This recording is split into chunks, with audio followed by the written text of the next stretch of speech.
У тебя уже в середине.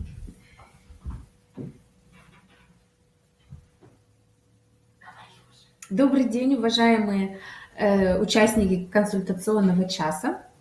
Меня зовут Наталья Александровна Кулик. Я учитель-логопед, учитель-дефектолог. Сегодня мы с вами поговорим о таком расстройстве речи, как общее недоразвитие речи. Часто к нам на консультацию приходят мамы с детками. У родителей практически всегда один и тот же запрос – проверить звукопроизношение у ребенка. Когда мы начинаем это делать, мы сталкиваемся с тем, что кроме звукопроизношения у ребенка нарушено еще несколько компонентов речи. И мы объясняем родителям, что это такое. Сегодня хотели бы вам тоже рассказать, что это такое, когда обращаться к логопеду, что делать, в каком возрасте это может быть. Общее недоразвитие речи – это такое сложное речевое расстройство, при котором нарушены все компоненты речи. При условии, что у ребенка нормальный слух, все в порядке с биологическим слухом, и сохранный интеллект. Если у специалиста возникают какие-то сомнения по поводу восприятия слуха, то мы рекомендуем сходить к лору, сходить к сурдологу и проверить уже фонематический слух. Значит, что же входит в компоненты речи? На что обязательно мы обращаем внимание не только на звукопроизношение, но и на словарь. Словарь у нас может быть активный и пассивный. Активный словарь – это тот словарь, что ребенок применяет в речи, и пассивный – это словарь, который ребенок понимает. Это обязательно грамматический строй, как ребенок умеет изменять слова по роду, по числу, как ребенок умеет согласовывать слова, образовывать новые. Это фонематическое восприятие, умение ребенка выделять речевые звуки на слух, находить нужный звук в ряде звуков. Это обязательно слоговая структура слова. То есть полностью ли соблюдает ребенок ритмический рисунок слова, говорит он собака, или говорит абака, или говорит просто бака. И, естественно, это связная речь. Умение ребенка грамотно строить предложения. В определенном возрасте это предложение из определенного количества слов. И вот эти компоненты речи все в данном случае, то есть если все данные компоненты нарушены, то мы можем говорить уже об общем недоразвитии речи. Хочется сразу сказать, что если ребенку 3 года, и у него не такой широкий словарный запас, активный, недостаточно сформирован грамматический строй, естественно, еще не сформировано полностью звукопроизношение, слоговая структура слова, мы не говорим о том, что у ребенка общее недоразвитие речи. То есть данное заключение ставит специалист уже ближе к 4 годам, потому что до 3,5 лет у нас идет активное развитие речевой системы, и раньше, чем 4 года, мы общее недоразвитие речи, такое заключение поставить ребенку не можем, все еще формируется. Поэтому и в нашем городе есть логопедические группы, где как раз-таки принимают детей с общим недоразвитием речи, и раньше 4 лет, а может быть даже раньше 5 лет в данные группы детей не набирают. А какие могут быть причины у данного нарушения общего недоразвития речи? Причины могут быть как биологические, так и социальные факторы. Это могут быть заболевания мамы во время беременности, различного рода инфекции, интоксикации, вирусы. Это может быть заболевание гриппа, применение каких-то медицинских препаратов. Также это несовместимость по резус-фактору у мамы и плода. Это могут быть различные патологии натального периода, то есть во время рождения. Очень важен первый год жизни ребенка, его моторное развитие. Были ли в первый год жизни у ребенка травмы, наркозы, опухоли, судороги, высокая температура. Ну и также постнатальные заболевания центральной нервной системы. Но опять же, вот в первый год жизни это все очень важно. Социальные факторы — это может быть психическая депривация в сензитивные периоды развития речи, то есть в те периоды как раз-таки до 3 лет, когда активно происходит развитие речевой системы, когда ребенка изолируют, например, может быть, не водит детский сад, может быть, ребенок находится дома только с мамой, мало с кем общается. Это может быть воспитание ребенка родителями, слабослышащими или неслышащими совсем. Вот данные факторы могут быть причиной общего недоразвития речи.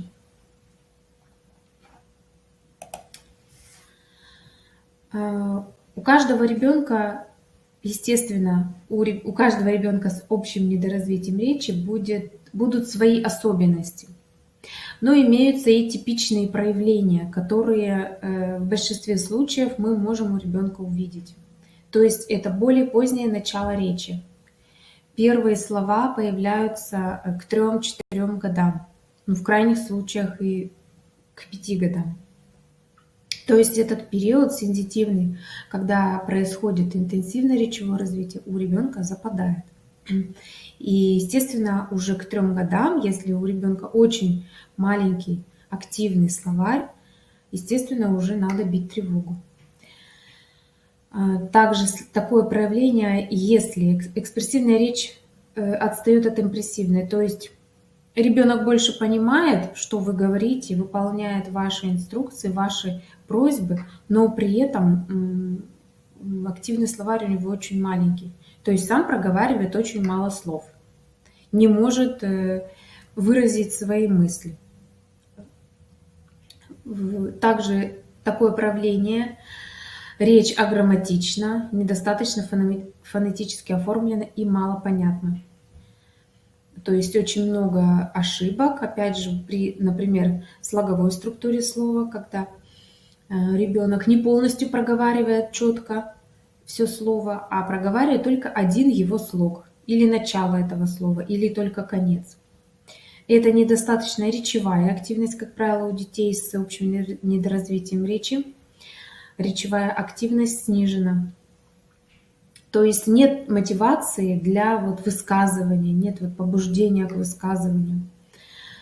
Характерно для таких деток недостаточная устойчивость внимания. То есть ребенок вроде бы он хочет играть, он берет какую-то игру, садится, но на полпути он ее бросает, идет, ищет что-то себе другое. Не хватает сосредоточения для того, чтобы довести начатое до конца. Также у деток с общим недоразвитием речи снижена вербальная память, страдает продуктивность запоминания. Мамочки таких деток замечают, что очень сложно учить стихи, даже самые маленькие, самые простые четверостишие. Очень долго они заучивают, плохо запоминают, очень много раз нужно повторять при этом. И вот также могут быть такие проявления, как нарушение в развитии двигательной сферы, при том, что нарушений, медицинских показаний, медицинских нарушений нет в двигательной сфере, но однако же имеет место недоразвитие мелкой моторики, общая неуклюжесть, координация движений страдает. То есть такие нарушения двигательной сферы тоже имеют место быть.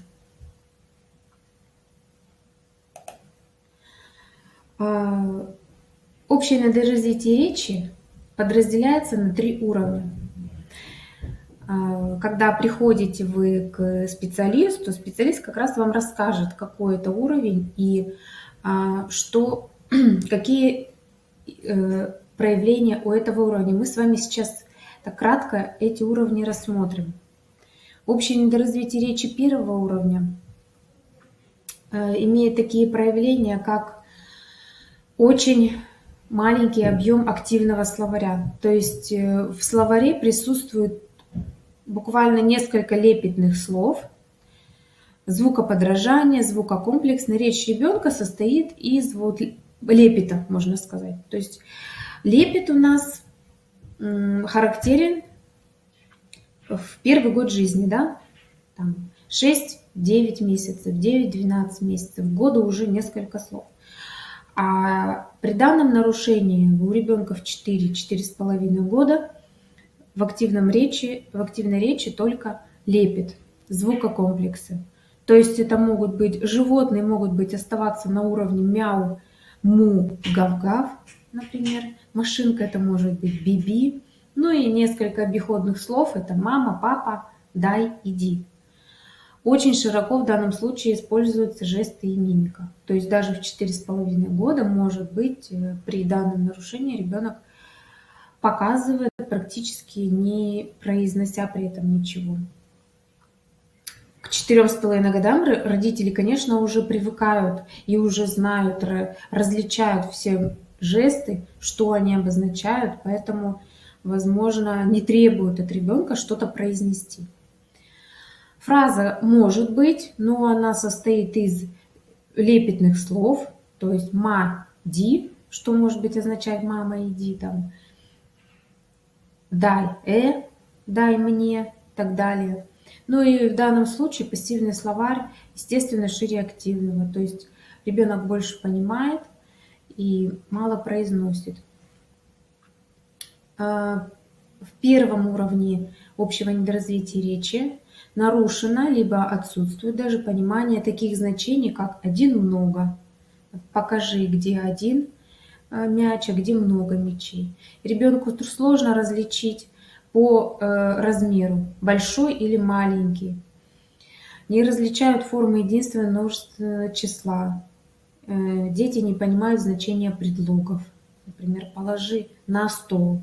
Может положить там под стол или не на стол, а на стул, допустим.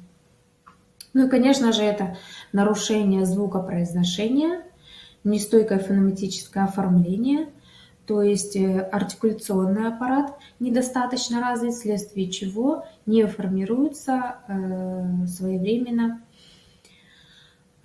звуки. И в данном случае будет естественным, что нарушено также фонематический слух. Общее слуховое восприятие снижено, слуховое восприятие к речи говорящего также будет снижено. Данные проявления присущи к общему недоразвитию речи первого уровня. Рассмотрим второй уровень. На втором уровне уже речевая активность более возросшая. Ребенок может отвечать на вопросы по картинке. Однако, если эти вопросы связаны со знакомыми событиями из жизни, то ребенку проще. Если же предложить ребенку картинки, которые и этих ситуаций еще в жизни не было, возможно, что ребенок и не расскажет ничего.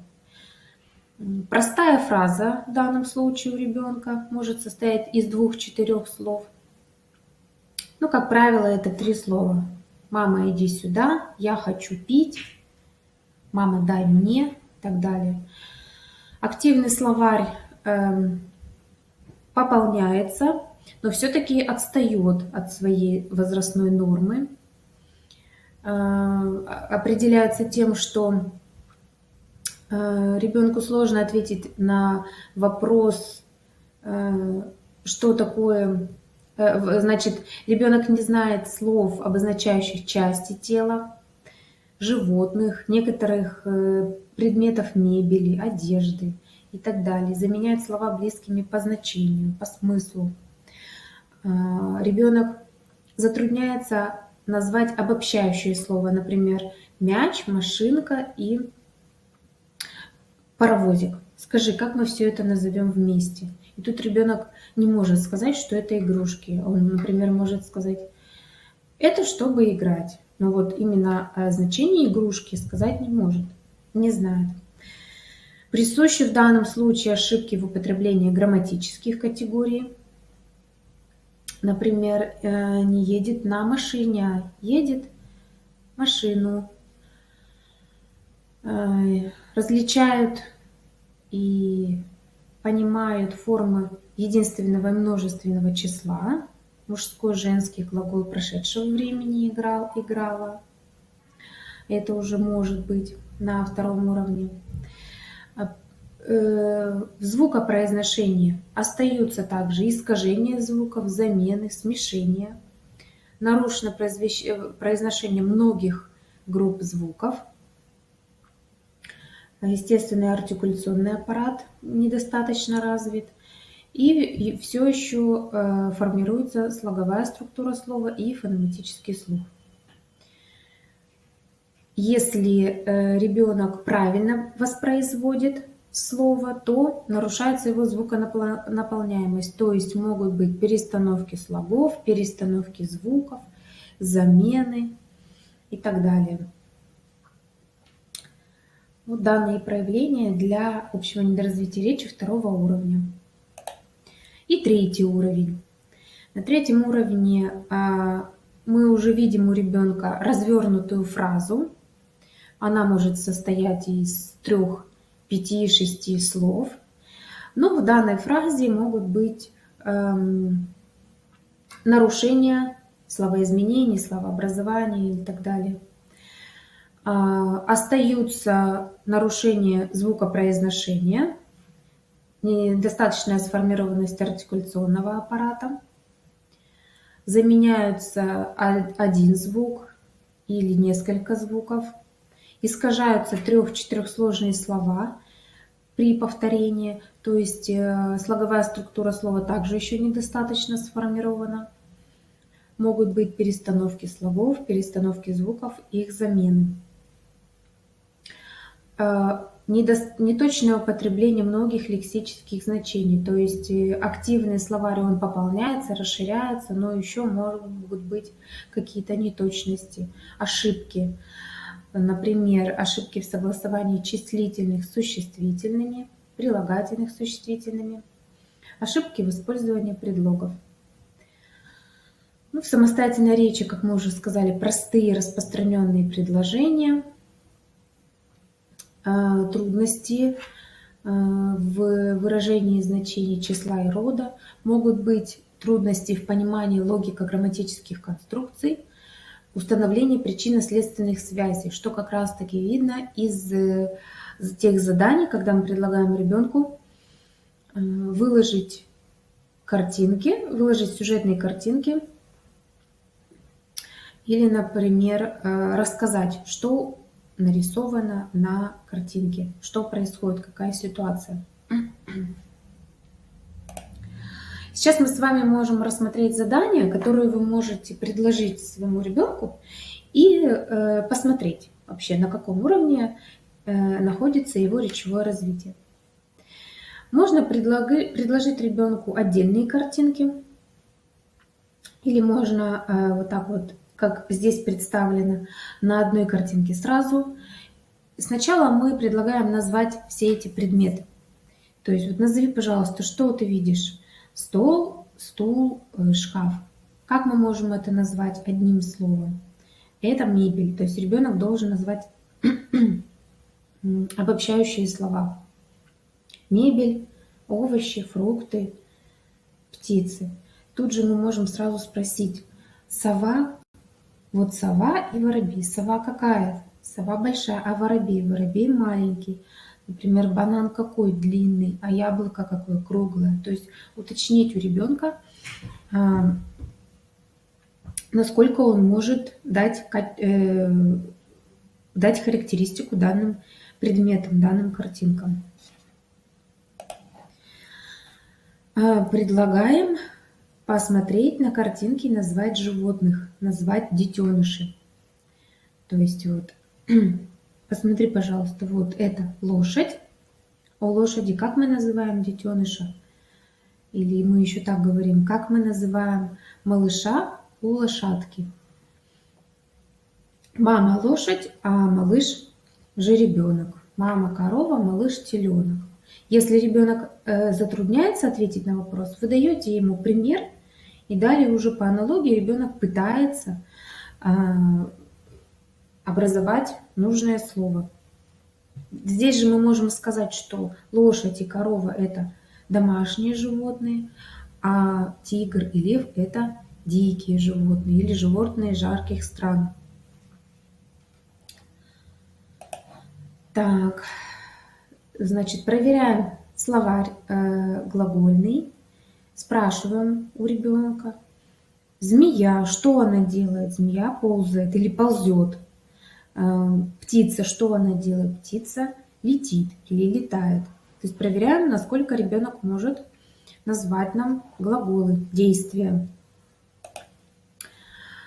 Также здесь по картинкам говорим, что дятел, например, стучит, девочка моет, мальчик рисует, самолет летит.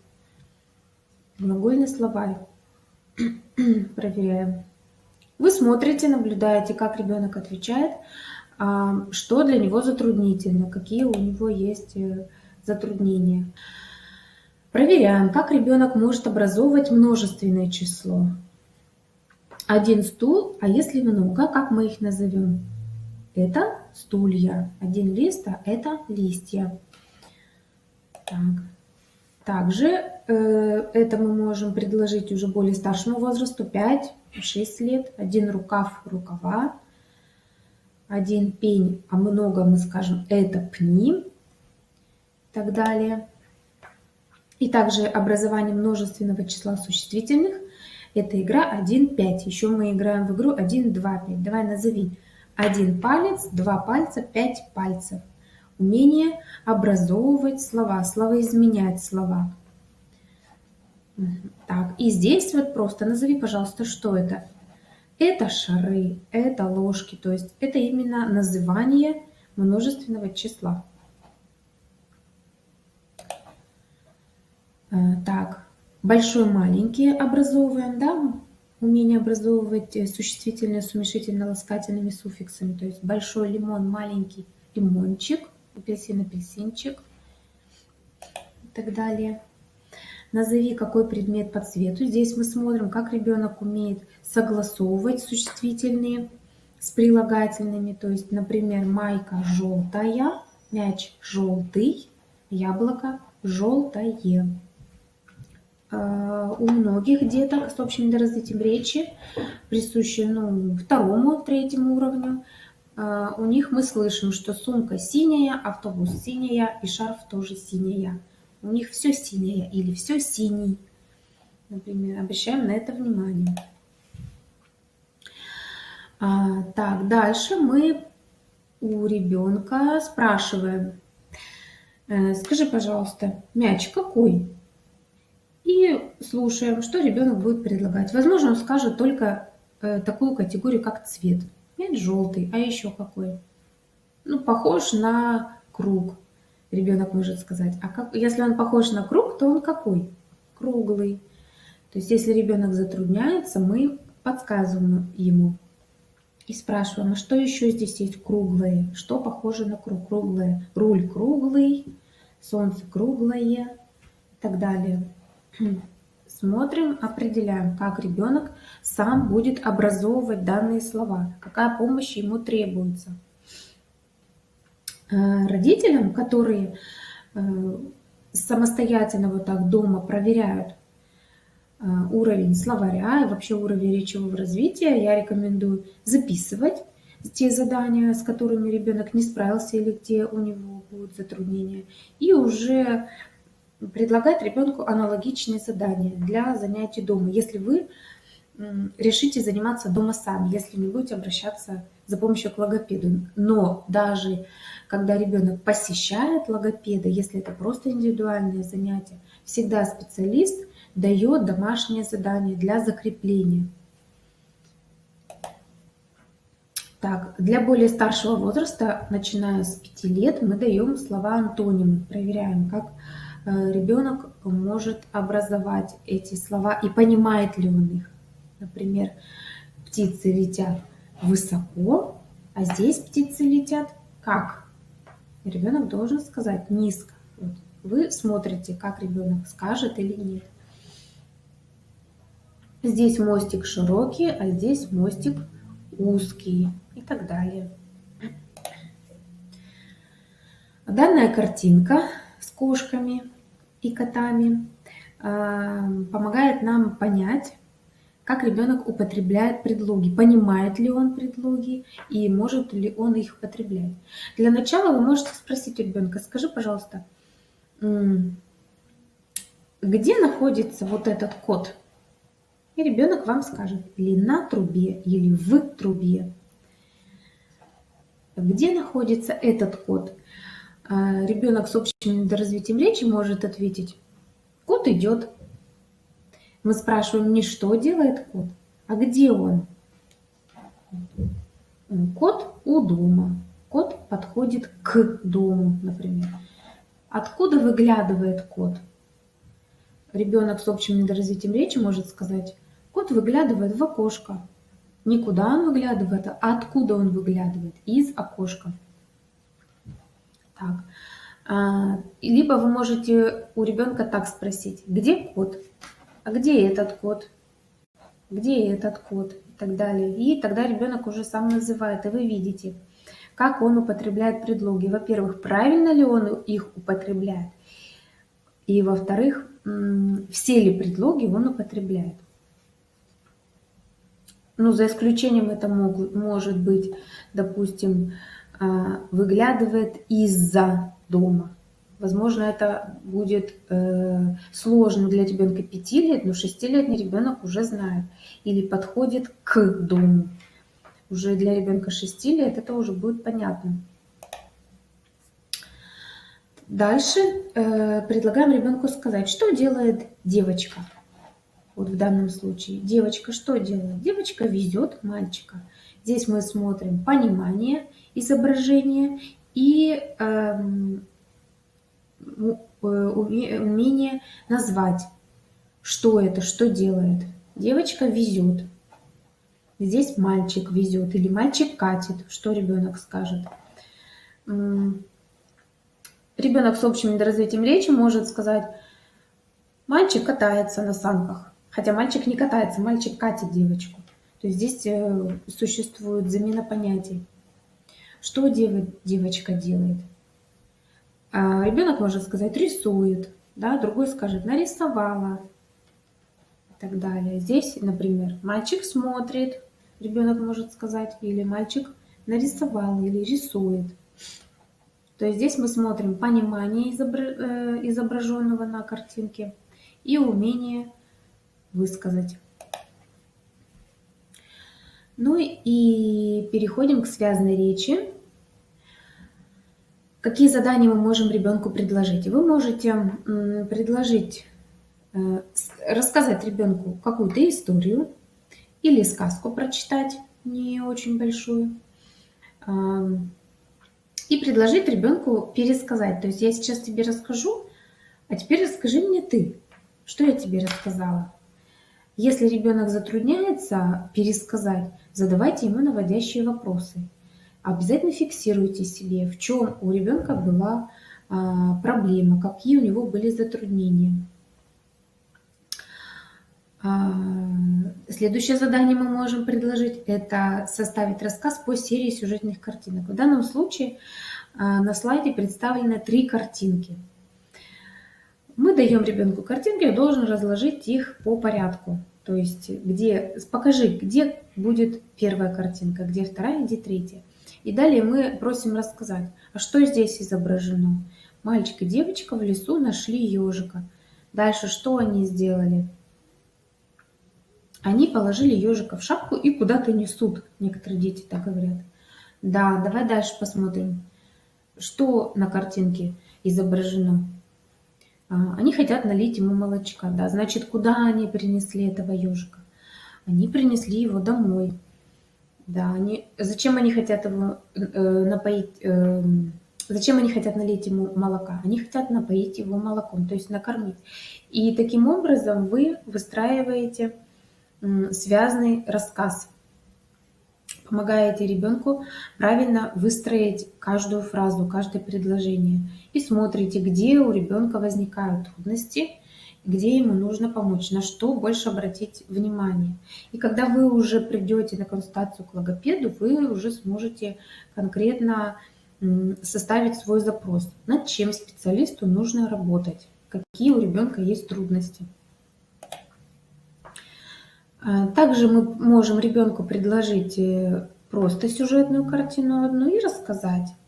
Давай расскажем с тобой, что на картине нарисовано.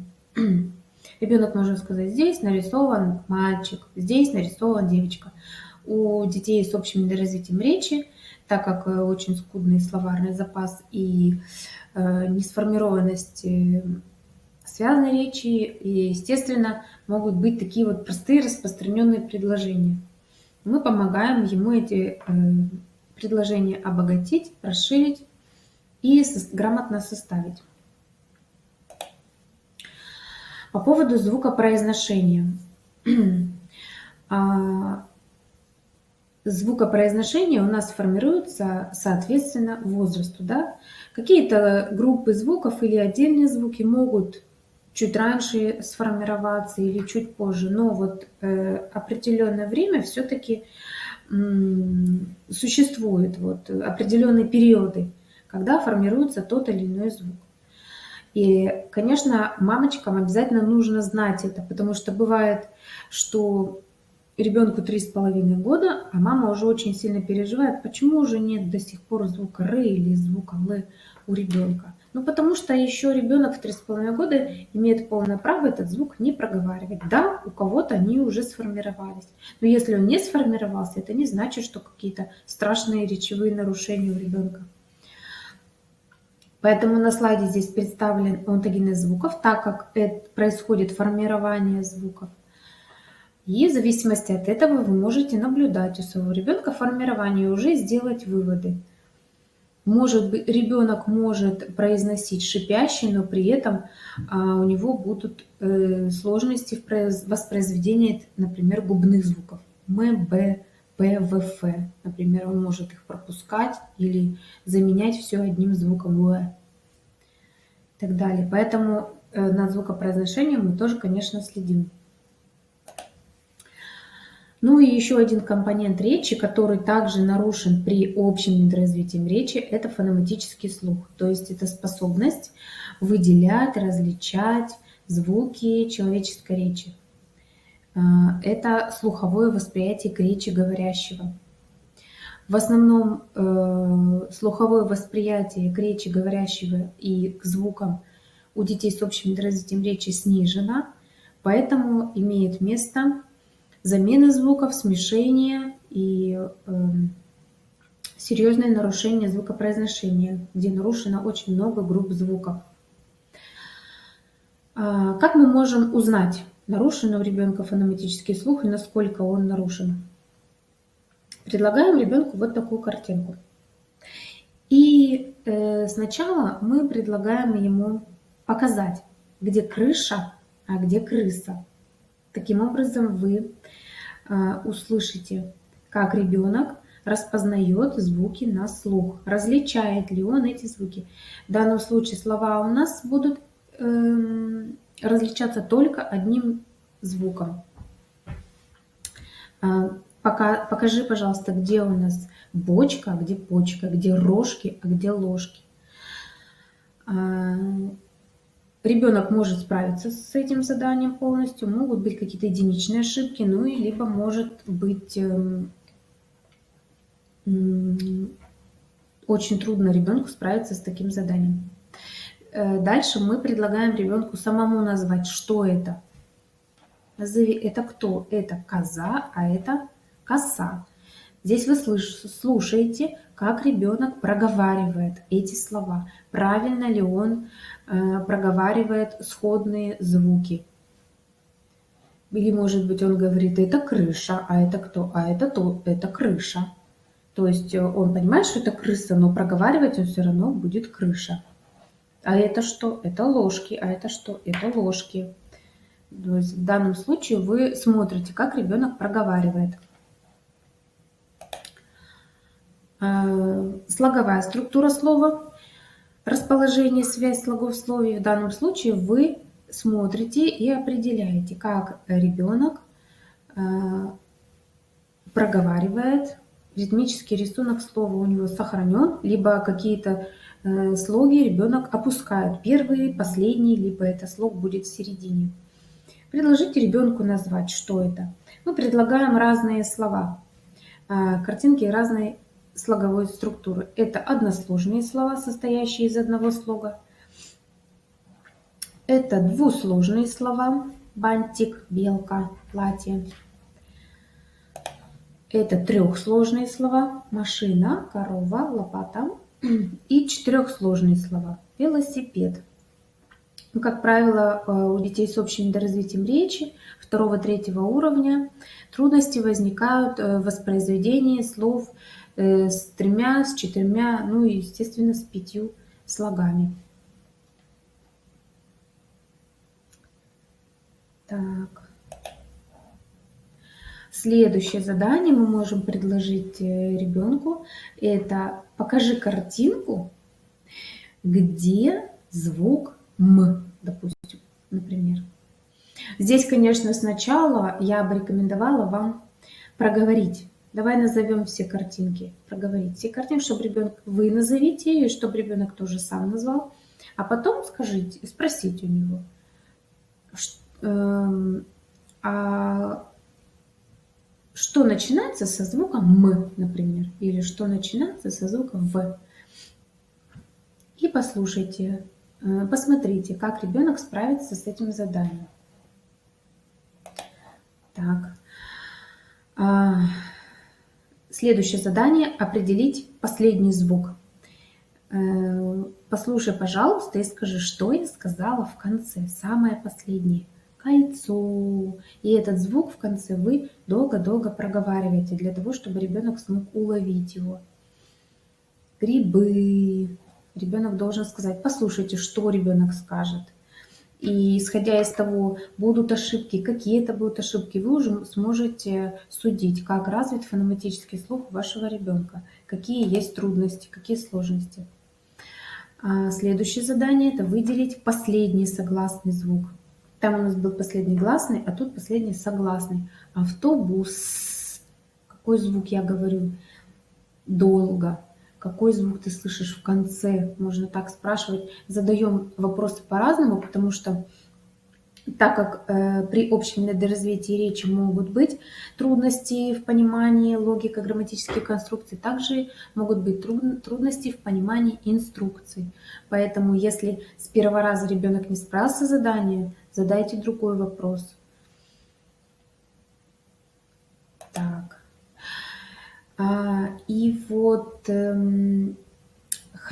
родителям хотела бы порекомендовать для занятий домашних с детьми, либо для проверки уровня речевого развития своего ребенка вот данные альбомы.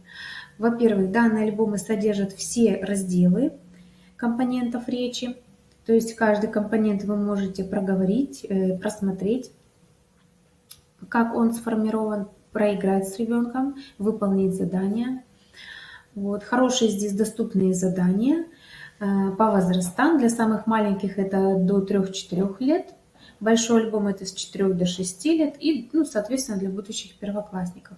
Конечно, у нас очень много разной литературы, и вы выбираете то, что подходит вам, больше нравится вашему ребенку. Возможно, кому-то эта информация будет полезна.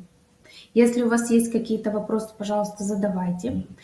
А еще хотелось бы сказать, мы уже говорили сегодня о том, что в нашем городе есть логопедические группы.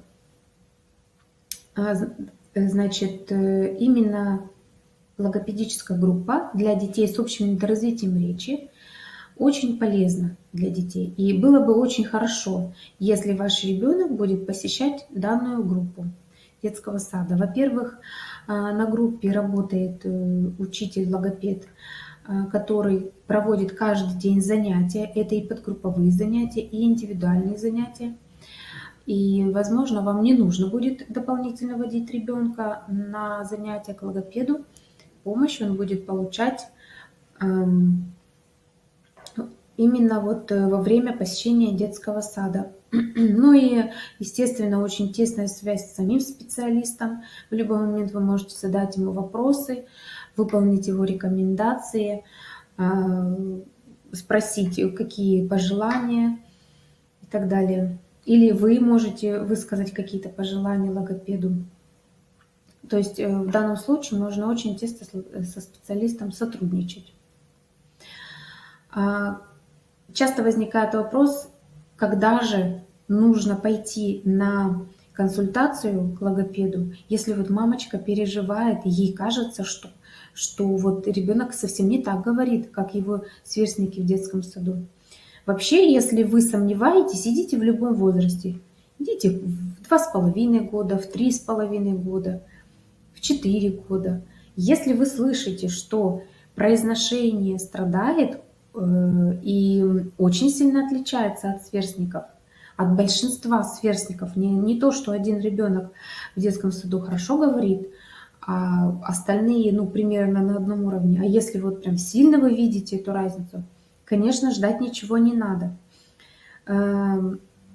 У ребенка есть определенные периоды развития речи. Каждому периоду соответствует свое формирование. Да? И если в определенный период этого формирования не произошло, то навряд ли оно уже само по себе произойдет в 5-6 лет. Данные истории, которые нам рассказывают бабушки, что вот мой сын когда-то там не говорил до 5 лет, а потом прекрасно вдруг стал разговаривать, ну, в данное время, вот сейчас, это вот в моей практике таких историй не случалось. Если ребенок не начинает ходить к году, к 1,5, то навряд ли он уже сам пойдет. Видимо, есть какие-то причины серьезные, по которым он не может этого сделать. Точно так же и с развитием речи. Поэтому ориентируйтесь на свои ощущения. Если вы переживаете, у вас есть какие-то подозрения, да, конечно, сходите к специалисту. Не надо ждать какого-то определенного возраста.